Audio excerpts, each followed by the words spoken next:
Good evening, everyone. Thank you very much for coming. Tonight's guest is a major figure from the bodybuilding community who has now become a social media sensation. He's best known for his views on nutrition and processed foods, emphasizing the importance of healthy eating and putting his message across to young people in a way that no one else can quite replicate. Please give a warm welcome to Mr. Abbew.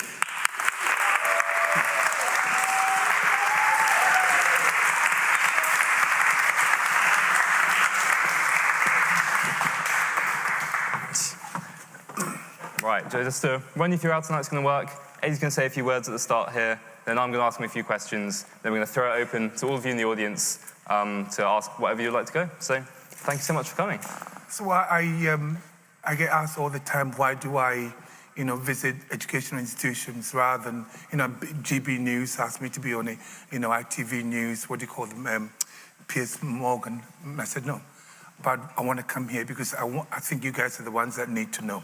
You see, I went out for a meal with my wife once, and we're coming back, and walking down the high street, and a young lad came to a screeching halt in his car, just like stopped in the middle of the road, and he came running, and literally had tears in his eyes, and smiling. He said to me, Eddie, I'm about to take my exams, and my brain is locked in because I listened to your advice.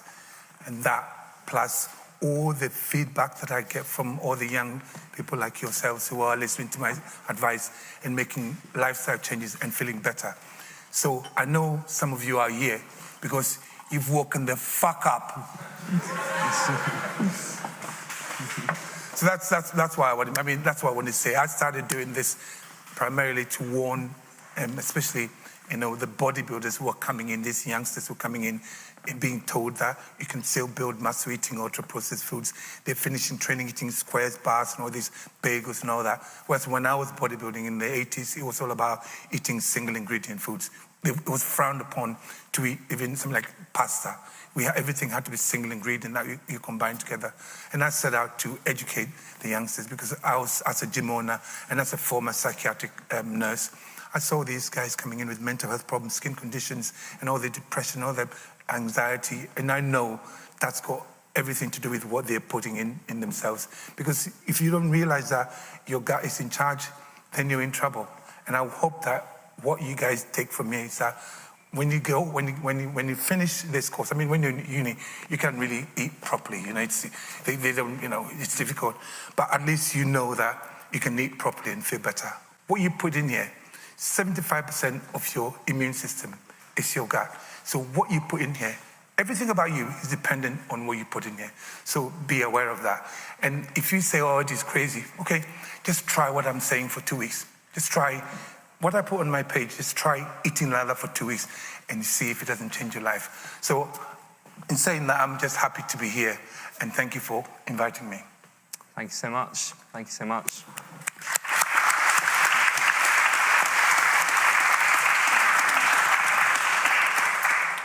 I just wanted to start the discussion with looking back earlier in your life to your childhood.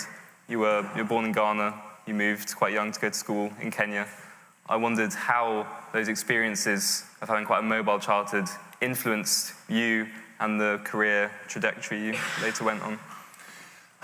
It's I try. I'm writing a book now, and with my agent, we're writing a book, and I have to go delve into some of my childhood.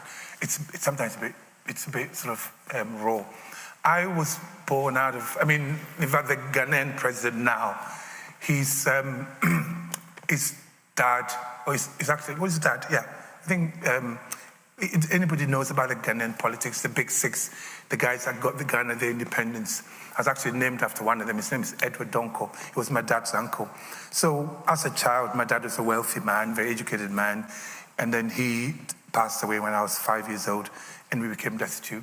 So I just worked hard at school because my mum was a powerful woman. She just believed in education. So I started working when I was 7 years old. I started paying for private tuition at 7. I won a scholarship. I went to school in Kenya. And then when I got to the school, I finished school in Kenya. The Ghana government sent us to Kenya, and then the government was overthrown by the army. And the army said, bring the kids back. We're not going to waste education. So money on these kids' education when they got schools here. So the school found us sponsors to pay for education. My education was paid for by a 97-year-old nun, a terminally ill from Australia, a terminally ill woman who was in Australia and was Denmark. And when she died, her son, who was 11 years old, Eric, continued the sponsorship. So that's how I ended up. So when I finished secondary school in Kenya, I couldn't go to university in Kenya because I was a foreign student. So I went back to Ghana. I couldn't live there. And then I saw the NHS were advertising for people to become nurses in the UK. So I came here to become a nurse. I didn't set out to become a nurse. I set out to become a lawyer, like the person I was named after, who was a lawyer. So and that's just fate. But then when I was a child, when my dad died, there was no food to eat. So I found myself, my mum used to go to this family planning clinic. They used to give us wheat, milk powder, and sugar. And that's what I lived on. I never had one solid shake all my childhood because I didn't realize I was lactose intolerant. I was always ill until one day I ended up in hospital. I had yellow, my eyes were yellow, my feet, my urine was yellow. It was jaundice. And then I was in hospital for about a month. And when as a child in Ghana, I was always ill. And when I got the scholarship, I went to Kenya. I was ill once. It was because Kenyan cuisine is like a lot of meat. I used to eat red meat every single day. So in a way, I realized that what I was eating, I didn't make the connection until I was much older. That okay, so it's that milk powder. It was awful. That's why I ate as a child because there's no food. So that's that running around. When I went to Kenya, I was healthy. I was like an ox. I broke the Nairobi shot put record for schools because I was very strong and I trained a lot. That's when I discovered weights. So one of my teachers, Australian teacher, David Wilson, he went on, because we lived in the school compound. In holidays, we stayed there with only 4 boys stayed in the school. And the school is called Staria Boys Centre. It's quite a famous school in Africa. So I just happened to stumble upon one of my teacher's gardens, this David Wilson, and he had some weights. And I started training. And when school reopened, my biceps were popping. And the rest of the school was like, Eddie, how'd you do that? I started personal training when I was at school. I was charging them. We made our own weights. Like you see in those little videos in Africa, it was like concrete. I had all of that. Mm-hmm. So that's how I built muscle. And when I came here after nursing, I decided to pursue bodybuilding because it's always been my passion. Muscle building. I got fascinated by muscle building. I was fascinated by how you can actually lift weights and then eat accordingly and build muscle. I was fascinated by it. So that's what I learned over the years, and that's what I'm trying to share. And when I finished that, and then when I got into nursing, I left nursing because nursing is just, psychiatric nursing was all about medication. When you're at the school of nursing, you learn all these dynamic behavior modification programs. When you go onto the wards, only 4 nurses, 40 patients. You're a cleaner. You get up in the morning, you're just cleaning shit all day long. And I was despondent. I didn't want to do it anymore. So I pursued bodybuilding, and I became British champion. And then I bought a gym. So after buying the gym, I started training bodybuilders, started training young men and women for competitions to build muscle. Then eventually, there was a tide of all these buffoons coming in. Oh, you don't have to eat single ingredient foods anymore. You can eat ultra-processed food. So you see, we go to the gyms now, you see all these cereal bars everywhere. It's just crazy. All these gyms do it, and that's not food. And that's what I set out to do. I set out to educate the youngsters. And I literally, because the thing is, I'm telling the truth. You don't have to believe me, just try it. And these people are trying and it's working for them. And my testimonials are coming in thick and fast, Eddie. If you get the chance, if you're bored, go through my Insta page and then go through the testimonials. I put them in my highlights. There are thousands of them. They're people from everywhere, especially young. Eddie, I feel amazing. Eddie, I'm actually able to focus better at school because of listening to your advice. Eddie, my mental health improved. Eddie, my skin condition improved. My gut health is improved. And all because I'm putting the right stuff in here. So, I know at uni, it's a bit shit because you can eat what you want. But when you leave, at least you know that you can eat properly and feel good. Thank you. I just wanted to go back a bit there to your time in bodybuilding. You've spoken before about how you weren't eating properly at the time, weren't in some ways treating your body in the same way you do now. I was wondering how do you look back at that time, and what do you think changed your mindset since leaving the active bodybuilding? I'm not a fan of a lot of the bodybuilders now, because as a bodybuilder, you are a glorified drug addict, because that's what you are. No, but you are, because the bodybuilding, my first ever, I'll tell you more about bodybuilding. My first ever professional bodybuilding competition was in Canada. And then I went backstage and I read the contract. Contract came in and said, you're going to do a urine test and blah, blah, blah. So I thought, I don't touch anything. I just did not. I went to the competition. My wife's saying there, she's my witness. I went to the competition completely natural. No, she's the one in the black saying.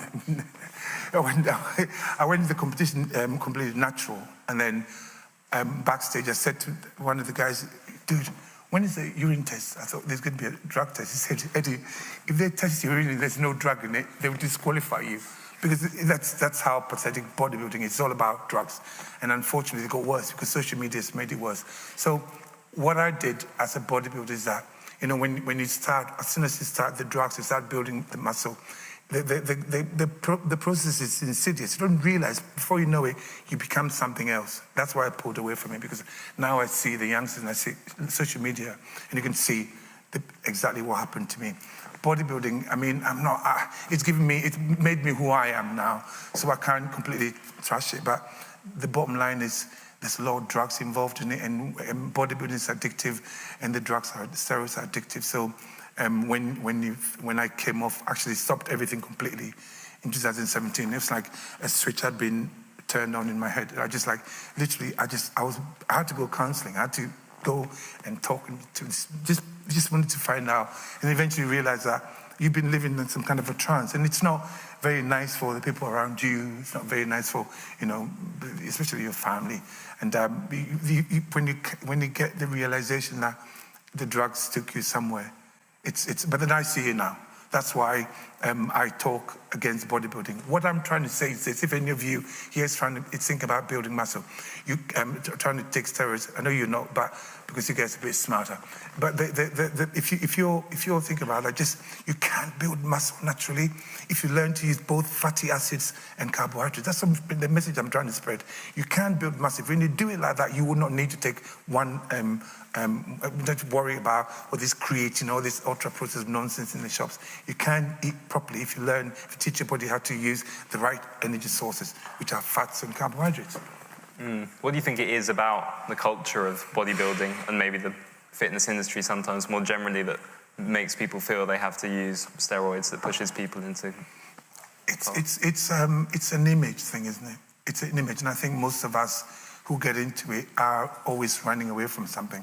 There's a bit of insecurity there, you either don't like how you look, or, when I was a kid, it's like, I used to get teased because I always wore torn clothes, and there are certain areas you couldn't walk because, you get either beaten up or get teased. So in a way, bodybuilding, I think, I got noticed.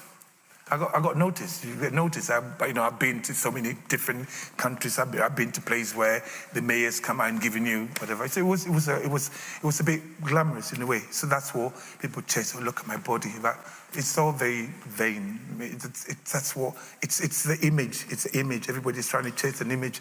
But I never got to look how I wanted to look. Even though I was British champion, I was standing on Miss Olympia stage. I was never happy with how I looked. You never will be. If you are, you've lost. That's how. That's what they say in the sport. You always got to be trying to improve, and it's like, I don't know. I think it's a bit. It's all about image, especially with social media now. See all these dotted pictures and all these, filters, and people look at them, they believe them, and before you know it, everybody's jumping on. And I think it's become a culture where the youngsters are taking things like trend, and you think, well, what's that? We never did that. The amount of drugs that we used was actually minimal compared to what's being used now. But that's because a lot of the youngsters are using junk food. You can build muscle with junk food, but you're actually weakening your immune system. Thank you. I wanted to talk about the other sort of profession that you've since left behind, and that's psychiatric nursing. I was wondering, how do you think that experience has shaped where you are now and what you'd like to teach? Yes, I think it's because if you we talk about the brain, the gut-brain axis. The gut-brain axis, basically what's going on in here is exactly what's going on in here. The neurotransmitters that control your gut and your emotions are the same ones that control your brain. And now that we know, in fact, they got the gut-skin axis. Whatever's going on in here is going on in the skin. So when I was a psychiatric nurse on the wards, and a patient came onto the ward who was like an eating disorder, for instance, anorexia nervosa. So what we'd do is we'd lock them up in a room and put like it's a commode, like a toilet thing in there. Lock them up in a room with one-to-one nursing, wasn't there? One-to-one. So both my wife and I trained as psychiatric nurses together. So one-to-one, and everything that they wanted had to be earned. Punishment, awful. So this person is in the room. Sometimes they cry, they scream, and then they just call their parents. They got to put on a certain amount of weight. And you know what we're giving them? Cornflakes with sugar on it, toast with jam on it, all that shit. And they were eating, and you could see that they were not right. They would go hyper, and I wish I knew back then, because I was eating that. I knew back then. Say, look, don't give them that. Just give them some eggs and some steak. That would have probably made them feel a lot better. But unfortunately, because our health system, it's not, they don't know that. So the patients were like, in fact, one of the ladies that I work with, my personal trainer, she's also a nurse, and she just messaged now on her ward. She's a nurse on the ward. She's been told off for eating eggs on the ward, even though the other nurses are bringing McDonald's and what does your eggs stink? The nurse, the head nurse, told her off about it. So that's what it was. And I knew that what the patients were eating were causing them problems, and the ones who had like manic episodes will go hyperactive. First thing in the morning, you give them cereal with sugar in it, cornflakes with sugar in it, and some of the patients will play up, go crazy, manic, and then you give them an injection to make them amenable. Next minute, it's in there drooling, and the ones that didn't, and it's just awful. It's constant, and I just couldn't. I didn't want to be part of it anymore, and I pulled out. And now I know that if you eat properly, like a lot of mental health problems like anxiety, I had panic attacks. I used to have panic attacks. I had them for years. They were debilitating. Sometimes they happen in the middle of sex. Like that shit. And you had to get up and run out. It's one of those things. Imagine having panic attacks and you just think, oh my God, it was all the time you get panic attack and you're breathing. And there's no reason for it. Then eventually, when I realized that it was because of something I was eating, it was amazing. When I changed my diet, now, like with the panic attacks, I don't know if anybody's had them, you can wind yourself up. You can actually wind yourself up and it gets worse. Now I just try to wind myself up for years now. I can't do it. And now the depression and had all these things wrong with me, especially after bodybuilding, but the panic attacks and anxiety were the worst. And I know a lot of young people now walking around, they can't cope, they're struggling, and that's because of what you eat. And it's important that you understand that what you put inside you makes a massive big difference. Yeah, so you've developed this philosophy throughout your life, throughout these different stages, but now the main forum you get that across to people is social media. I was wondering, what was it that drove you to start creating a social media presence and start making this kind of content? My daughter is not here. She's not very well. Basically, when I stopped training bodybuilders, so I was in my office and had people coming in, and unfortunately, but it just so happened to be that most of my clients at that time, after when I finished training bodybuilders, were menopausal women, and they would come in. And then I'll change their diets and take the carbs out of the diet, replace them with fats, especially healthy fats and animal fat. And then they come back, oh my God, I feel amazing. All my health flashes have gone, all the symptoms, they were just reversing all their symptoms. And my daughter kept saying to me, Dad, you need to reach more people. You sit in the office just saying, one person at a time, you need to reach more people.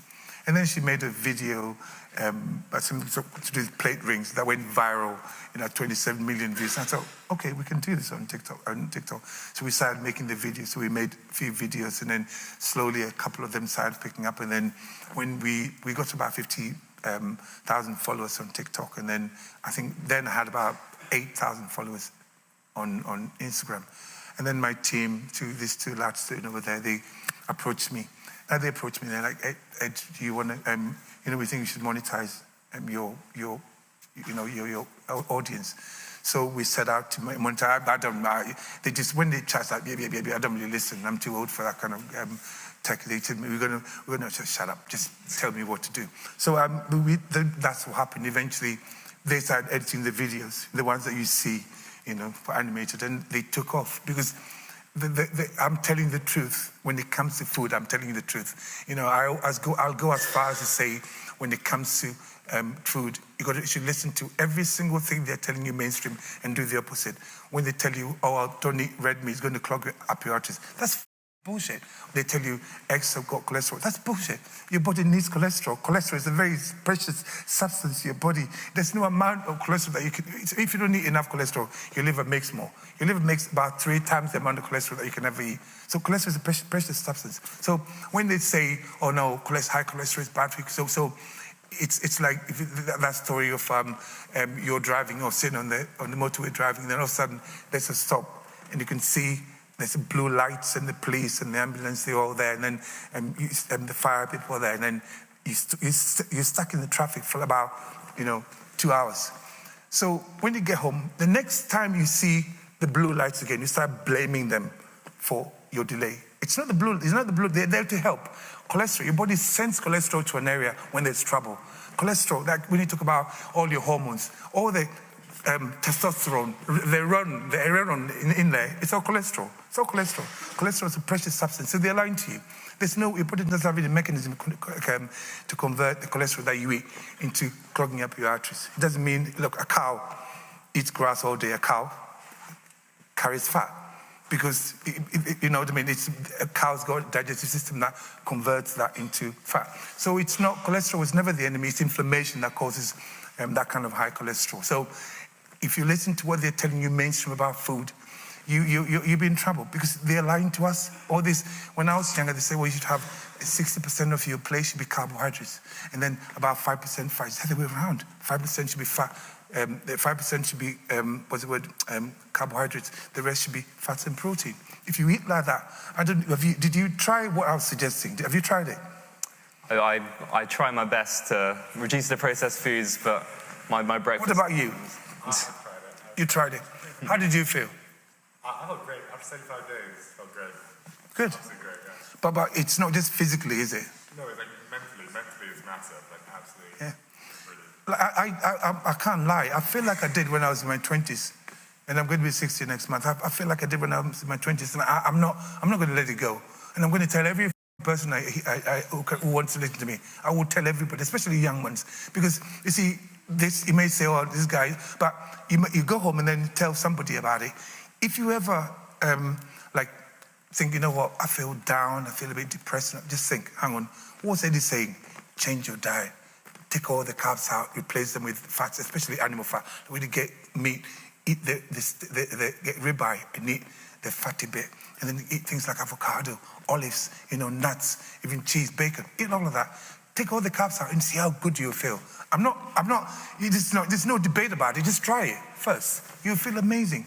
And that's what I did with my diet, and everybody in my wife does the same, my daughter does the same, and you just feel amazing. And I want to share that with everyone who will listen. I was just wondering, you say that they're lying to us, and obviously the mainstream medical consensus does not. It aligns with parts of your philosophy, other parts you differ from it. I wonder, what's your account of why that is? Why do you think that if I go on the NHS website and look at red meat, they will warn me about cholesterol? How do you account for that difference? The lie has been perpetrated for years. There's no going back. You have to. The thing is, there are so many doctors who are saying what I'm saying now. In fact, even the NHS. Okay, so was it last month? I got a voice note, or actually a message from a young lad who said to me, Eddie, I was on a colorectal ward. I'm sorry, Lawrence that's my messages for me. I was at a colorectal ward, and all the post-operation patients have been told by the consultant to follow you and listen to your advice. So it's mainstream. The NHS website will tell you something because they don't know. They don't know any better. So our doctors, and please, any of you studying medicine, just remember this, right? You have to get your degree, but afterwards you need to unlearn a few things, because a few things you got to unlearn. But it's the truth. If I cracked my head, that's fine. You can treat me perfectly. But when it comes to a metabolic illness, something that's caused by your diet, no, you need to change your lifestyle. It's a lifestyle change. So, if you, they don't know. A lot of the NHS, they don't actually know. So doctors are trained to treat your symptoms, not the root cause. You know, your doctor's not going to say to you, hang on. If you woke up in the morning and you got a rash on your arm, you know, there's a rash on your arm, unless you've been shagging in the hay somewhere and you got a rash on your arm. But if you wake up and you got a rash on your arm, there's a reason why. You know, there's a reason why. Now, your doctor, you go to the doctor will give you a cream. And if the cream doesn't work, you give you another, maybe a stronger cream. If it doesn't work, they send you to a dermatologist. And they're going to do a blood test, blah, blah, blah. But most of the time it's coming from in here. Now we know about the gut skin axis. We know that what's going on in here. Your body's showing it. A lot of times it's gluten. There's a video that I was making. There's a boy who sits at the, you know, where I used to eat fruit and veg, and I stopped eating veg. My diet's predominantly carnivore now. But when I used to go and buy the veg, the boy, avocados, the boy was sitting there, his face is all covered in spots. And next to him, there would always be a kind of monster, you know. But I wanted to say to him, like, dude, you know that on your face is because of that you're drinking. But I couldn't say that because, I mean, I'm not always an asshole. Sometimes I'm asleep. But I looked at him and thought, okay, it broke my heart that his doctor's not trained to tell him that it's that shit that you're drinking. So he's drinking the Monster every single day. Nobody's trained. So why is the doctor asking him to go to a dermatologist? There is a reason for that. Our medical profession, I was a nurse. I was not taught, when I was nursing, I was not taught anything about nutrition, nothing about nutrition, nothing. So you go onto the ward, you feed the patients, they say more crab, cereal, lots of cereal, like cornflakes was like, honestly, lots of bread, and the patients were all sick. And you say, look, you know, when you eat that kind of food, you see, every time you eat, I say this all the time, I made a whole video about it. Every time when you eat, your body has to convert the calories from that food into energy. And to do that, it needs micronutrients. And these micronutrients, we talk about the calcium, the magnesium, the B vitamins, you know, all of that. Your body needs that to convert. Now, when you eat, let's say, all the crappy stuff like all these sugars, cereal, they have no micronutrients in them. So your body has to borrow the micronutrients from within itself at a time when you eat real food. That's why your weak immune system, whenever, I don't remember last time I got a fucking cold. You always got colds and you think it's the flu season, go and get your jab. That's because we're eating, it's the food that we're eating that's causing the problems. But nobody's telling the masses. Now, I set out to tell the masses. Don't just listen to me, just try it. And thousands of people are doing. So watch, just read. If you get bored, just go to my Insta page and read but some of them will make you cry. Some of them will make you cry. And you asked me earlier on, what's the most, the one that really got me was that a guy called Chris, his wife brought him to me. And it just, honestly, he just said, you know, Chris has got a terminal illness, brain tumor. It's actually got the picture, sent us the picture. Got brain tumor. And the tumor's growing in his brain. And so one of his wishes is to meet me. So the wife brought him and drove all this way. And I thought, anyway, he went away. And I said, look, can I just help you with your diet for free? He said, yeah. So it's one of my PTs was in touch with him constantly, changed his diet to carnivore, mainly meat and all of that. And then he sent, then I was sitting at home one day, and a message came on Facebook. I get lots of messages, but this one came quite late at night. And it's his mum. He just says, hi, Eddie, Chris is my son, and he just been to the doctor. He just had his, and his brain tumor is slowly fading. And that I nearly cried because, and then he came after, he says to me, Eddie, I feel amazing. It feels amazing, and it's not terminally anymore. And another lady who, she's have 2 epileptic fits every week, and her 14-year-old son was the one who was in charge, who was the one who could manage her. And so his boy's got a pager on him at school. Changed her diet, and no more fits. All she did was just take the sugar out of her diet. Sugar is the enemy. They hide it in everything. Sugar out of the diet, replace all the carbohydrates with fats. Exactly what I talk about. My message is the same. I'm trying to educate, so yeah. Thank you. I think one of the core ways in which you've been able to get your message across, or at least one that's resonated with people very widely, has been your videos in supermarkets. I think a lot of people are quite big fans of those. Incognito. When I put the mask on, it's just entertainment, really. I put an Afro wig on, and put like a fake nose with Sharpie drawn on it. Just trying to, because there is entertainment as well. There's an entertainment value. We're trying to educate, but I know, especially the youngsters, they don't want. I mean, I think you guys don't want anybody in an authoritarian sort of, we want somebody who you can relate to, and I think that's how maybe you guys watch the videos. I don't know. You can tell me. Is it ever challenging to film the videos? You ever get some... we have problems. Oh my God. This lady, somebody's tried to grab the phone from her. We've been kicked out of Holland Barrett, Sainsbury's, Tesco many times. And M&S, oh my God, M&S, the worst ones, they just security following us. I'm thinking, I think the worst, the funniest thing was Tesco, when they kicked us out, the big Tesco in M&M said, they kicked us out, and they said, well, you're not allowed to use your phone. But when they were kicking me out, everybody around me had their phone on. I'm like, well, is it because I'm black? No. I just try to play the race thing. Sometimes it's funny. And she goes, what have you got to play? It's a joke. It's a joke. But that's what, you know how it is. I was basically being told not to film, even though everybody else was filming. Because they know that. I mean, if you go on my account on TikTok, all of them have reported me. They've reported me. Red Bull, Monster, all of them have reported. In McDonald's, they hate me so much. They report me every time. They're trying to get me cancelled. I know my videos on TikTok have been, shadow banned, and that's part of it. But I don't care. I want to reach you guys. I want to reach the young ones who, as soon as you feel the difference in eating properly, you will never want to let it go, or you remember it. So if you lose your way, eventually think, hang on, I got this wrong with you. Almost all metabolic, like type 2 diabetes. That's just a curable condition. Type 2 diabetes, high blood pressure, all of them. Acne, psoriasis, Crohn's. They're all things that are due to what we're eating. My daughter, that's one of my motivations, my youngest daughter. So from age 11, she started getting these headaches. And she was always out of school, always doubled over. We didn't understand what was wrong. And it's like every... different hospitals and colonoscopy and all that, and all constantly, and nobody had the knowledge to say to her it's because of what we're eating.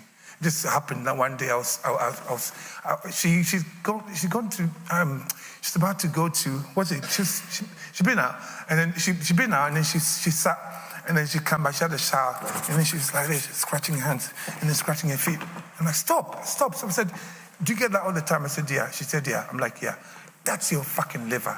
Because I know, something that I've read a long time ago, that's your liver talking to you.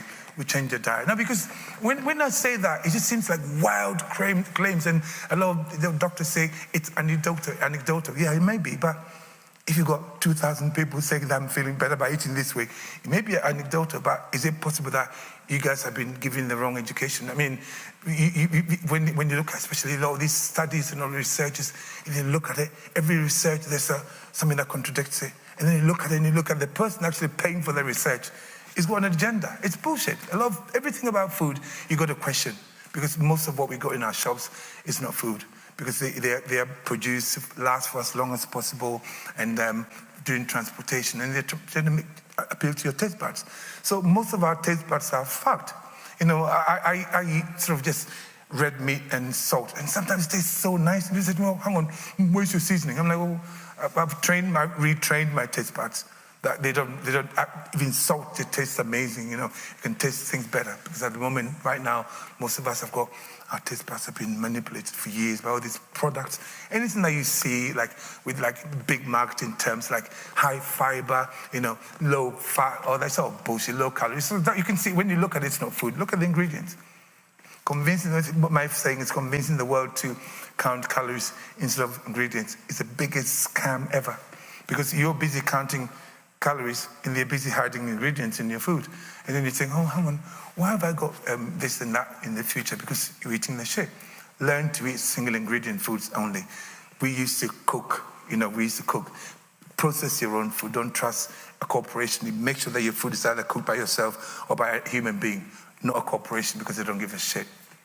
Thank you, Eddie. I think it's now time to open questions up to the audience.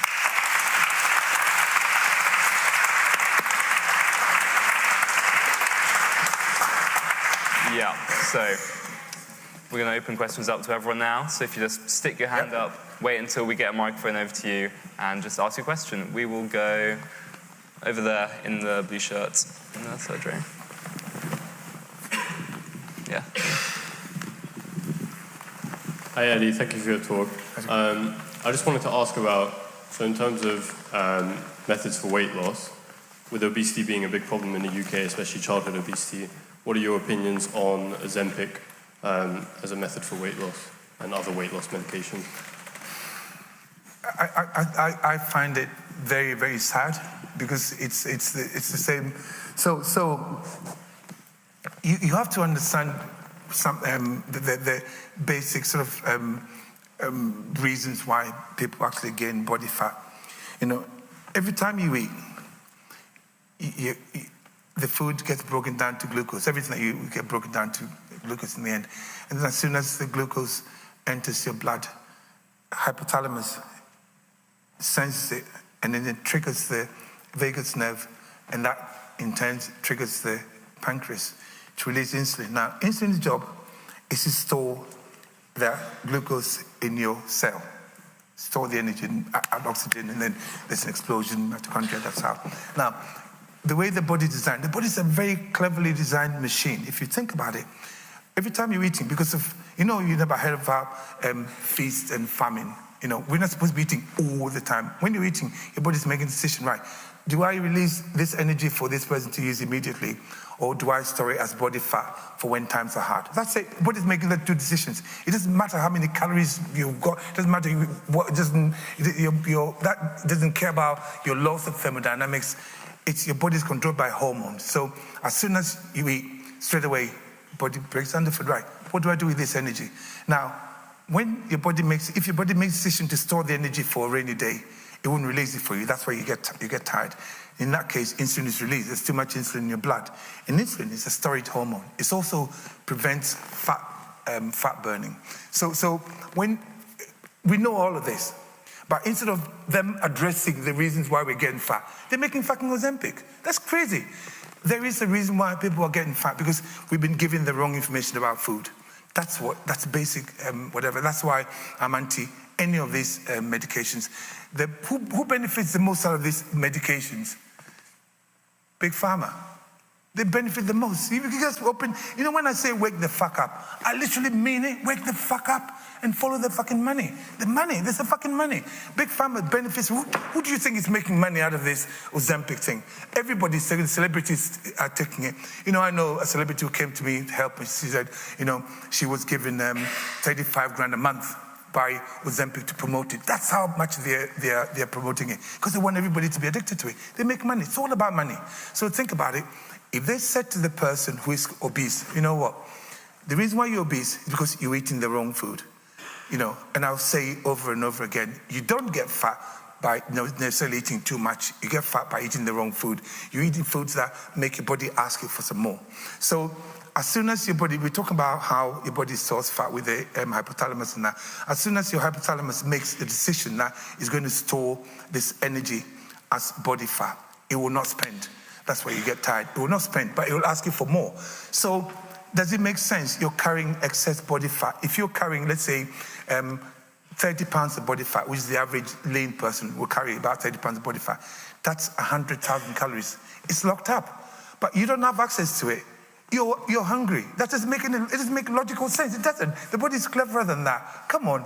So you're sitting there asking for more food. You're hungry. You're tired, but you're carrying this energy on you. The reason why you've got no access to that energy is because you've triggered your hypothalamus to release too much, and your pancreas to release too much insulin. So you're insulin resistant. Insulin cannot do its job properly of storing the cells for you. There's too much insulin in your blood. That's why you're storing the body fat. So if you want to lose the body fat, trying to control insulin, that hormone is called the master hormone. It's at the center of everything that's wrong with us. Hyperinsulinemia and poor gut health is the center of almost everything that's wrong with us. So if you, instead of saying to them, well, let's give you some fucking Wegovy or Ozempic, they say, okay. So if you go to the doctor says, right, this is, John, you know this body fat, this is the reason why you gained it, because you're eating like this. Let me tell you what you should do. Eat foods that don't raise your insulin level too quickly. What are those foods? Fats and protein. You know, carbohydrates straight away raise it, and then insulin stays there. Your body only wants a small amount of glucose in the blood at a certain time, at a given time. As soon as you put the carbs in there, get rid of it. At the story in the liver, a story in the muscle, the glycogen, it converts the glucose into glycogen, or into glycogen is stored in your liver and the muscle, and the rest is stored as body fat. And then the insulin is sitting up there. Then you're eating more. Your body's like, you're hungry, and you're getting fat. And you're thinking, why am I getting fat? You're eating the wrong food. But unfortunately, our medical professionals are not trained to address that. They're trained to treat you with medication. And that's what I set out to educate the masses, to make them realize that they can make a change to your lifestyle and just fix almost everything that's wrong with you. Most of what's wrong with us, metabolic illnesses, is due to poor gut health and hyperinsulinemia. That's too much insulin in your blood. If you fix that, listen, if you think, oh, Eddie, whatever, just go to my page and get my diet. You might not be able to do that because you're at uni, but when you get home, when you get back to you, for 2 weeks, just eat exactly what I'm asking you to eat. You feel like fucking Superman. I'll tell you that much. Any more? Should we go? Just it? Second. Hi, Eddie. Thanks for coming. So you talked earlier about the gut-brain axis, this link between nutrition and how we feel mentally. Now, given the prevalence of burnout, especially in universities and in the working world, I wondered if you had any particularly really good foods that you'd advise, that you'd recommend that are really good for the mind. Thank you. Okay, so I get asked this a lot. Every education institution I've been to, they've always asked me this. So, you see, when you get up first thing in the morning, your liver and your hormones release energy for you, and it's crazy. Your body's ready to go, and then, but the last thing you want to do is we were talking about insulin earlier. Insulin is a storage hormone. When you get up in the morning, if you can, make sure that you don't inject a whole lot of insulin into your body, because that's what you're doing if you eat, let's say, oats, bread, all of that. So when you get up in the morning, if you want to eat breakfast that keeps your insulin level down. What are they? Avocado, eggs. You can have steak and eggs. Just humor me. So don't eat anything with carbohydrates in it. You can have the carbohydrates later on in the day if you want to. But first thing in the morning, or the best thing is just delay for as long as you can. If you can, you get up in the morning, don't have your first meal as soon as you get up. Give it about 2 or 3 hours. And then when you eat a lot of eggs. You can eat eggs, boiled eggs, fried eggs, have some cheese with it, have some nuts with it, have some bacon with it. Just a big fry up make sure you use butter. Don't use any of the seed oils and all that nonsense. You know, the vegetable oils, that's not food. Don't let them lie to you. Cook with beef dripping, cook with, like butter, cook with, let's say, duck fat, goose fat. There are lots of tallow. Cook with those things. It's proper stuff. No, the vegetable oil. Sunflower oil. Have you seen a sunflower? Does it have any fucking oil in it? Do you know what they're going to do do you know what they're going to do to take the oil out of sunflower? Chemicals and all that shit. It's all bullshit. Most of everything that has been mass-produced is all bullshit. Like when I was younger, I used to love butter, and eventually, I used to love animal fat. We were brainwashed enough to think that it was bad for me. Where I used to look at fat at a certain time in my life when I used to now I love it. When I actually go to the butchers and I buy the fat separately and I fry it and add it to my food because it's important. So first thing in the morning, if you want to eat, that's what I want you to eat. But the best thing to do is leave it a little bit later. But if you have to eat, don't eat foods that spike your blood sugar and spike your insulin, because those are the foods that will tell your body to store. How many of you here get up in the morning, have toast, a cup of tea, and then you're falling asleep again? Because that toast, as soon as you put that toast in your mouth, or what's it called, porridge, there is amylase, which is an enzyme in your saliva. Straight away it breaks it down to sugar. So it's all bollocks. All carbohydrates are glucose molecules put together differently. So don't think that you're eating white rice. We're told there was complex carbs. Oh, same shit. Sugar is just a little bit quicker, gets in your bloodstream a little bit quicker than, let's say, rice. But I wear a glucose monitor sometimes. It's the food that raises my blood sugar the quickest. It wasn't biscuits. It wasn't cake. It was white rice. Boom, it's white rice. As soon as you eat white rice, my body just breaks it down to sugar straight away. So, and then it goes through the glucose, goes straight to the bloodstream, straight into your whatever, and then your body's release a lot of insulin because it hits it very quickly. So your hypothalamus says, right, we need to get a lot of insulin. Eventually, you got too much insulin in your blood. So if you want to have a decent breakfast is a breakfast that doesn't raise your blood sugar, doesn't raise your blood insulin, because it takes a very long time for your body to break down the fats and the protein. So you get a steady, whatever supply of energy. So yes, that's the best way. And if you want to eat carbs, eat it later on. But whatever you do, stick to the single ingredient foods. And if you buy the foods and combine it yourself. Maybe you're not here, because here you can't eat, you can't really cook much. How do you have you got ovens in your you've got like... A lot of us, no. None of you. Well, some do. Microwaves and hobs and... Yeah. Tough times here. Let's go... We'll go there in the grey jumper in the third row.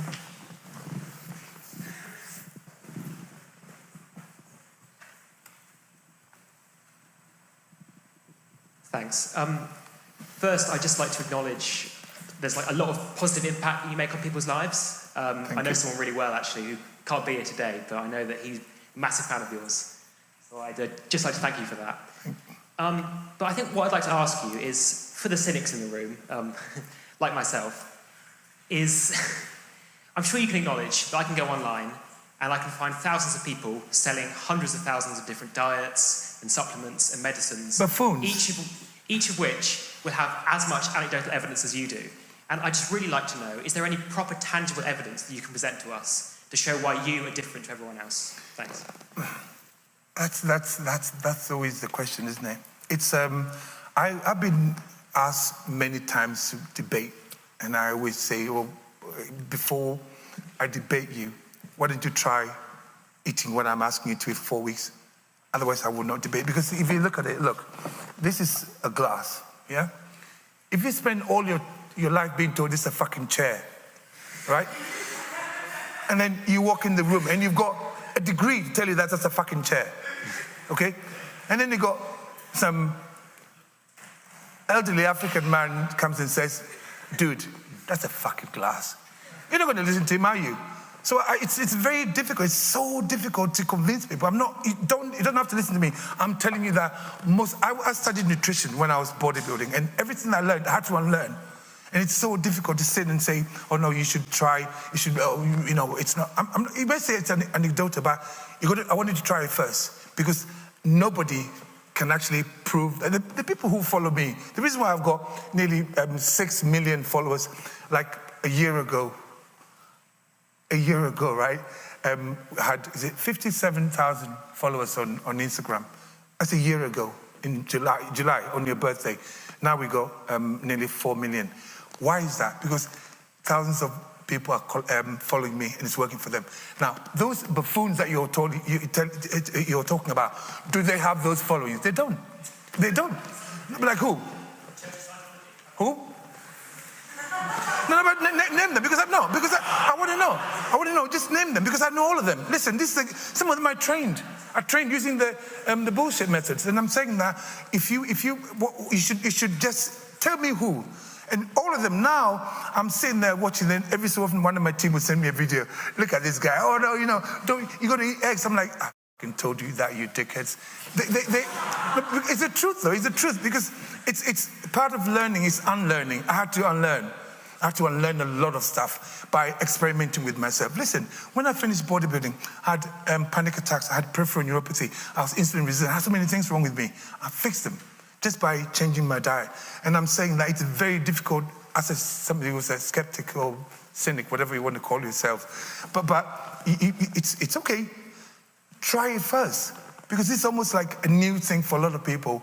Eating proper food, real food all the time, has become a new thing for a lot. Just try it. Before you say, well, you know what, why is it different from everybody else? Try it. Because there's nothing else I can say apart from that. You've got to try it. When you try anything, oh, this guy was chatting shit. Then the thing is, one of the most common messages I get now is like somebody saying, Eddie, when you first came on the scene, I thought you were crazy. I thought you were just lying. But now I tried what you're saying, and it's like, I feel amazing. Please go to my testimonials. I bet you there's not one single person in this fitness industry who's got that many testimonials from random strangers saying to me, Eddie, you saved my life. There are thousands of them. Go and look. Have you looked at it? Have you checked it? You've seen them. Just read them. Some of them make me cry. Read them. It's like for somebody to go out of their way to get whatever, say, Eddie, just send a message. Say, Eddie, you saved my life. Eddie, I had skin condition, it's gone. Eddie, my anxiety is gone. It's just so many of them. Eddie, I've lost fat and I wasn't even trying. It's amazing. And that's what the problem is. It's hard for me to say, I'm not going to waste my time. This is a glass. It is, isn't it? That's not, unfortunately, that's the problem that we've got.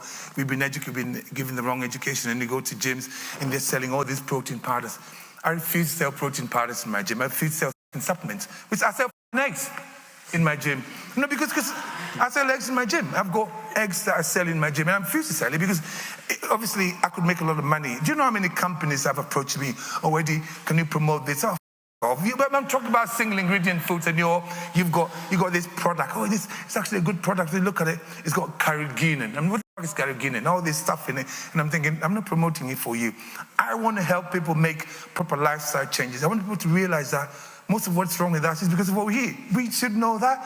Because we don't know that, because it's not being spread mainstream. And the reason why I wouldn't go to, like ITV says to me, oh, do you want to come in? I said, no, why not? Because you're going to put me on there. I'm going to talk about healthy eating. And then in the advert, you're going to advertise in McDonald's. I'm not doing that. And that's the problem. I mean, in saying that we are in talks with Channel 4, trying to do a program where we help families. So I didn't say anything. It's in the pipeline.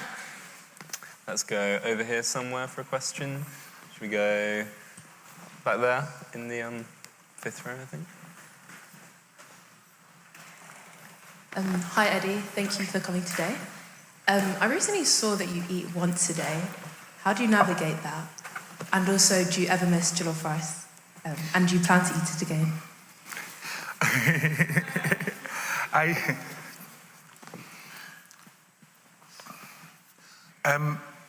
When I finished bodybuilding, when I retired from bodybuilding, like I said, I had so many things wrong with me. I didn't know that. We had a peripheral neuropathy where you get pins and needles down your arm and on your feet. I had them, and I didn't know what they were. I just sit and then get all these pins and needles. But in bodybuilding, it's not just steroids that you take. You also take insulin. That's a crazy drug. That's why every 2 months a new bodybuilder dies. Oh, they're dying left, right, and center. They're crazy because they won't listen. So I took all that, took insulin. I was putting things like maltodextrin in my drinks and drinking it, and I always had hypoglycemic attacks. It became normal. Now, every time you eat, your body has to release insulin to deal with the food, to store the food for you. And eventually, if you're eating the 6 meals a day, eventually, that's the worst advice they ever gave us.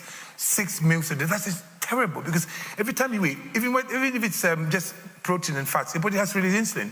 So eventually you got too much insulin in your blood. So I set out to repair myself. And part of the repair is reducing my meal frequency.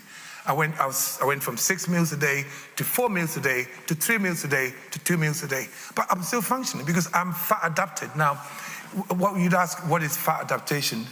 So it's called metabolic flexibility. Most of us are used to getting our energy from carbohydrates. They'll say to you, I remember being on the ward as a nurse, and the patients come, oh yeah, we need some energy. You don't give them sugar. It's bullshit. So when you eat, the food enters your gut, and then the body, the stomach has to move it about and, massage it, move it about, release hydrochloric acid and the right enzymes to break down the food. You don't have access to that food for fucking hours, sometimes days. If you eat fast, sometimes the next day, you don't have access to it. So the notion that, you need energy straight away, that's bullshit. Your body can only absorb a small amount of glucose and water from your food. So it's all nonsense. We're just eating and eating and eating and eating. So I started eating 2 meals a day and I just felt full. It's what you eat. My body is fat adapted, so my body knows how to get energy from both fats and carbohydrates, predominantly fats. So I can eat 1 meal a day. I've not eaten yet today. And I've not eaten yet today, and I feel amazing. I don't recall having that hunger sensation since I changed my diet a couple of years ago. I've not had that hunger sensation, because when you're hungry, it just means your insulin level is higher than your blood sugar level, and your body's asking you for more food. That's it. It doesn't necessarily mean that you need food. It just means that you don't have energy. You've got energy on you, especially if you're carrying body fat, you're trying to lose body fat. You should never be hungry. This is energy. If you're carrying 30 pounds of body fat, like I said, 60 pounds, that's 200,000 calories. It's locked up. The only way you can access that is by dropping your insulin. When I eat 1 meal a day, I'm keeping my insulin level really low. And that means I can actually function properly. My body has got endless amounts of energy because it's able to tap into any fat cells that I've got. Does that make sense? So it's not, because we've been told, you got to eat 6 meals, you got to eat carbohydrates. You can try it. For about 2 weeks, that's all we say. For 2 weeks, just say, I'm going to eat just fats and protein and some vegetables. So eat avocados, if you eat chicken, eat the chicken thighs with the skin on, eat chicken wings and stuff like that. Keep the animal fat in, because animal fat that you're eating, that's called lipids. You're trying to use lipids to teach your body how to access adipose tissue. And you see, I see somebody sitting there dropping off, falling asleep. Now, if you're falling asleep now, it doesn't mean because you're necessarily tired. It could mean that your blood sugar, your insulin level is too high. That's usually why people fall asleep. So, and to your question, the reason why I eat like that is because I feel amazing. I feel really good. And you can also teach your body to do that, to just rely on predominantly fats. Think about it. A gram of fat is 9 calories. A gram of carbohydrate is 4 calories.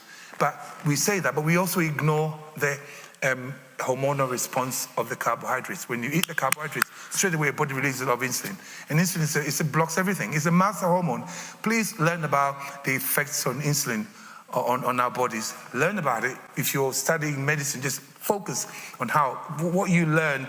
You may have to learn, especially about nutrition, you may have to unlearn a lot of it, because insulin, it's a very powerful hormone. We need it, but it can also hurt us if there's too much of it in our blood. Another question. We'll go in the 5th row back there, in the white. In the white, that's it.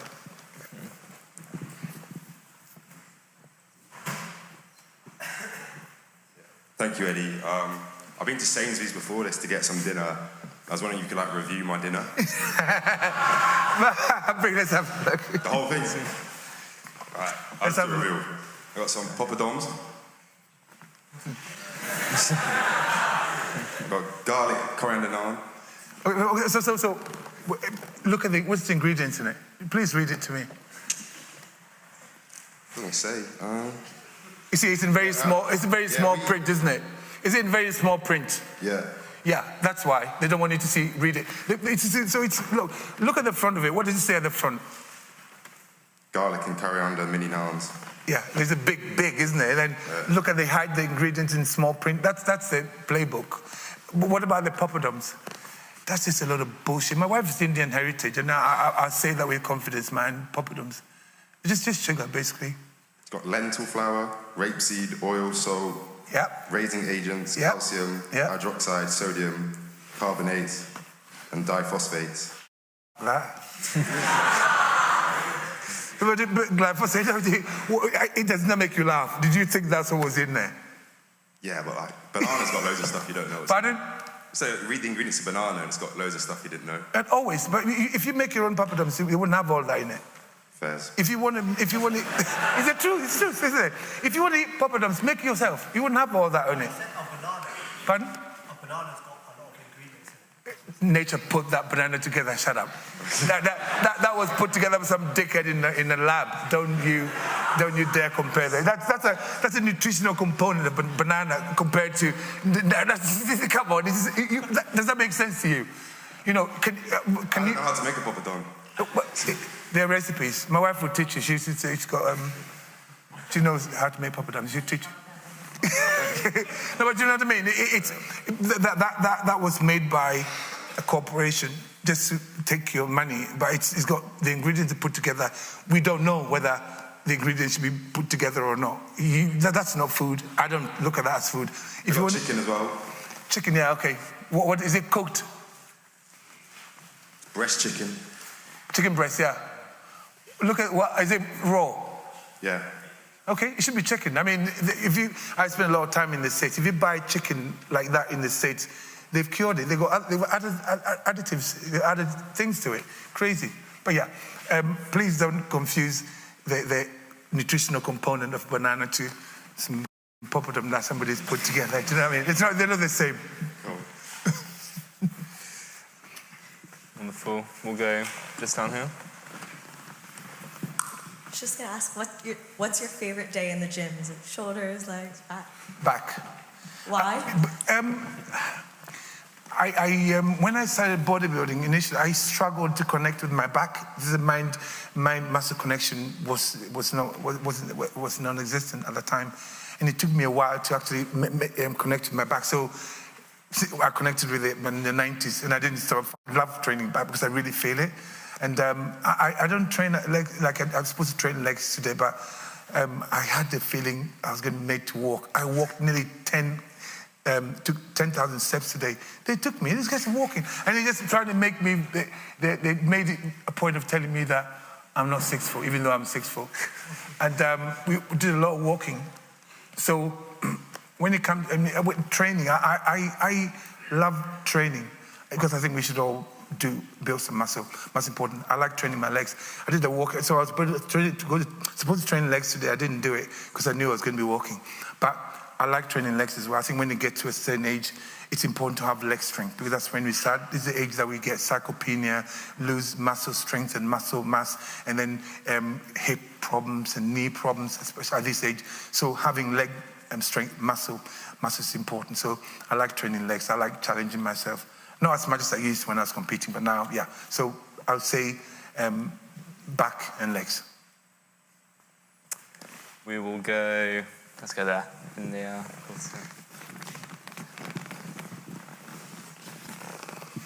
Hi.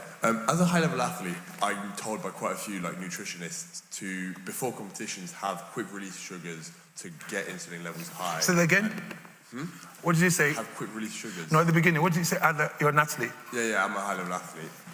And I'm told to have high-level, quick-release sugars before competitions so that I can have those bursts of energy before I do any sort of event I have. I'm also told to have carb-loaded, meals on days where I'm going to have a lot of training. What would your response to that be, and what would be your alternative to those things? You know, there is a doctor that I follow. Actually, we're in a conference together, Ken Berry. Now, Ken Berry was talking about, he said he's a physician. He's been a family physician, American, for a long time. And he was saying that in the next about 10 or 20 years, you're going to see super athletes. Because it doesn't make any sense. Carbohydrates is the body's least effective energy source. If you train your body to be able to use both carbohydrates and fats, you never run out of energy. But unfortunately, you thought, eat straight away. Remember what I was saying about when you eat, how long? So all that you'll be eating is just sugar. You're just getting sugar into your body all the time. There's a better energy source that will make you feel better. It's not, so if you become fat adapted, being fat adapted means having metabolic flexibility. Your body knows how to get its energy from both fats and carbs at equal times. Because right now, most of us get energy from carbs. You know, energy, you get the carbs, especially athletes, then you're running. But there's a better way. There is a better way. What I would say to you, if you are an athlete, I'll say to you, do this, right? For about a month, 4 weeks, train yourself to just eat just fats and carbs and vegetables. And then fats fats and protein and vegetables, especially animal fat. And then after about 4 weeks, start having a little bit of carbs before and after training. You feel like Superman. Because then you've taught your body to use fats as well. Because right now, we cannot access our fats. If you're metabolically inflexible, that's why somebody will sit and carry a lot of body fat on them and so tired and craving food because they can't access that body fat. When you teach your body to use both fats and carbohydrates, you'll be buzzing. And please don't take my word for it. If you're an athlete, you can give your Insta details to one of my team members because I'll help you do this for free. Because I want you to feel it. Because once you feel it, you're going to pass it on. So that's my mission. Just give my message to these 3 people sitting at the front, one of them. Just say, look, Eddie says get in touch and I'll help you become fat adapted, okay? Let's go for one final question. We will go over there in the 4th row. Hi, Eddie. It was nice to meet you outside before as well. Yeah. In a sort of climate crisis context of the 21st century, can you justify wildly sort of increasing our meat intake, given the links between agriculture and climate crisis? That's a tough one. You get like this dickhead will fly his fucking jet to a different country. There's one person that jet and then start talking about cows are polluting the environment. It's all bullshit.